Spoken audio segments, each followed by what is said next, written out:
Salut à tous. Aujourd'hui, on va décortiquer ensemble la toute nouvelle mise à jour de Home Assistant, la version 2026.5 prévue pour le mercredi 6 mai. Au programme, des améliorations esthétiques, le retour en force des radiofréquences, des aspirateurs plus intelligents que jamais et des automatisations qui vous simplifient la vie. On commence tout de suite par ce qui saute aux yeux, l'esthétique. Un premier changement qui semble anodin, mais qui montre que chaque détail est important, le changement de design de la barre de chargement lors des mises à jour.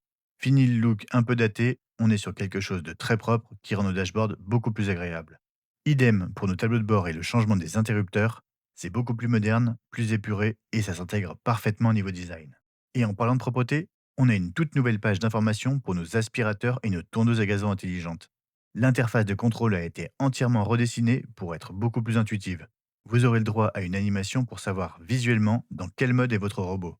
Mais le vrai changement ici, c'est que les modèles d'aspirateurs ont enfin appris à gérer les pièces de manière native. Vous pourrez maintenant envoyer votre robot nettoyer le salon ou la cuisine directement depuis ce nouveau panneau sans avoir à bidouiller des scripts complexes.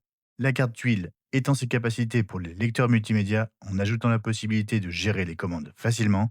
Vous pourrez n'afficher que celles que vous souhaitez ou simplement en modifier l'ordre. La carte tuile optimise également les prévisions météo en prenant en compte les prévisions journalières et horaires. Et pour clore le chapitre esthétique, on a le droit à une nouvelle carte. Raccourci vous permettra de créer des liens facilement, que ce soit vers un tableau de bord, un lien externe ou simplement exécuter une action. Place aux nouvelles fonctionnalités. Combien de fois on s'est perdu dans une liste interminable d'entités d'une intégration? C'est de l'histoire ancienne. Une barre de recherche est enfin disponible directement sur chaque intégration. Un gain de temps énorme quand on a une grosse installation. Côté tableau de bord, un nouveau menu maintenance nous permet de suivre l'état de nos batteries, toujours utile pour éviter d'avoir un équipement en rade sans le savoir. Dans le menu sécurité, l'activité nous permettra de visualiser rapidement les dernières actions effectuées. Grosse nouveauté, les automatisations comprennent enfin correctement la notion de durée de manière native sur plus d'éléments.